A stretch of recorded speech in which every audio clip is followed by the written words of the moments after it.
বলার কোনো ভাষা নেই। কারণ আজকে ভারতীয় আধিপত্যবাদ এবং ফ্যাসিবাদের বিরুদ্ধে লড়াই সংগ্রাম করার কারণেই তাকে টার্গেট করা হয়েছে এবং তাকে গুলি করে হত্যা করা হয়েছে।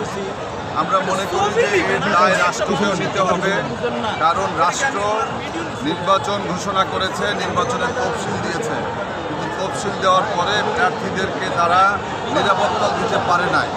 আজকে সারা বাংলাদেশের মানুষ আজকে বিক্ষুব্ধ উদ্ধার করতে হবে। আমরা বলেছি যে আওয়ামী লীগ বিগত 17 বছরে লক্ষ লক্ষ মানুষকে, তাদের নেতাকর্মীদেরকে তারা বৈধ অস্ত্র দিয়েছে, যা তার চেয়ে 5 গুণ 10 গুণ বেশি অবৈধ অস্ত্র আছে। এই অবৈধ অস্ত্র উদ্ধার করতে হবে। 5 তারিখে আওয়ামী লীগের নেতাকর্মীরা বিভিন্ন থানা লুট করেছে, সেই অস্ত্র আছে। এই অস্ত্রগুলোকে দিয়েই আজকে আমরা যারা বিপ্লবী, যারা জুলাই অভ্যুত্থানে আমরা আন্দোলন সংগ্রাম করেছি, আমাদেরকে এখন হত্যা করা হচ্ছে।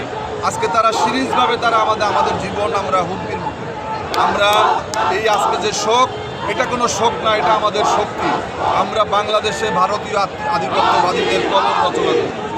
আমরা বারবার বলেছি যে ফ্যাসিবাদ চলে গেছে, কিন্তু ফ্যাসিবাদের দোসররা এখনো আছে।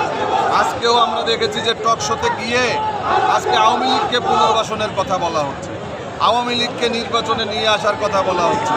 আওয়ামী লীগ কীভাবে এখানে ইনক্লুসিভ নির্বাচনের নামে এখনও টিভি চ্যানেলগুলোতে টক শোর মাধ্যমে এখানে আওয়ামী লীগকে পুনর্বাসনের চেষ্টা করা হচ্ছে। এগুলো বন্ধ করতে হবে।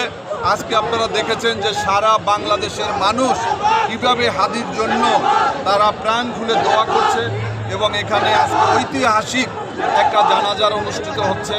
এবং এটা আমরা চাই না, এরকম দ্বিতীয় কোনো জানাজা আমরা দেখতে চাই না। আমরা চাই না যে বিপ্লবীরাজকে একের পর এক হত্যা করা হবে। আপনারা দেখেছেন যে জুলাই আন্দোলনের আমাদের এক বোনের লাশ পাওয়া গিয়েছে, এবং গত পরশুদিনে আমাদের সমাবেশ থেকে যাওয়ার পরে গাজীপুরে আমাদের এক বিপ্লবীকে কিভাবে মারধর করা হচ্ছে, তাকে রক্তাক্ত করা হয়েছে। এর থেকে পরিত্রাণের জন্য আজকে আমাদের সবাইকে প্রতিরোধ করে তুলতে হবে, এবং আমাদের এই আজকের শোককে শক্তিতে পরিণত করতে হবে। আমরা ভারতীয় আধিপত্যবাদের বিরুদ্ধে দীর্ঘ সময় আমরা লড়াই সংগ্রাম করেছি। ভারত আজকে তাদের কায়েমি স্বার্থ আজকে তারা হারিয়েছে। দীর্ঘ 17 বছর আওয়ামী লীগকে তারা পুনর্বাসিত করেছে। আমরা দেখেছি আগামী নির্বাচনকে ঘিরে কিছু কিছু রাজনৈতিক দল তারা এখনো ভারতের দিকে তাকিয়ে আছে, ভারত তাদেরকে সহযোগিতা করবে, তাদেরকে ক্ষমতায় আনবে। তাদেরকে স্পষ্ট করে বলতে চাই, বাংলাদেশ আজকে 2 ভাগে বিভক্ত। একদিকে ভারতীয় দালালেরা, আর একদিকে দেশপ্রেমিক শক্তি। আজকে বাংলাদেশে গণশক্তির বিস্ফোরণ ঘটেছে। জুলাইয়ের 5 তারিখে প্রমাণিত হয়েছে ভারতীয় আধিপত্যবাদের কবর রচনার।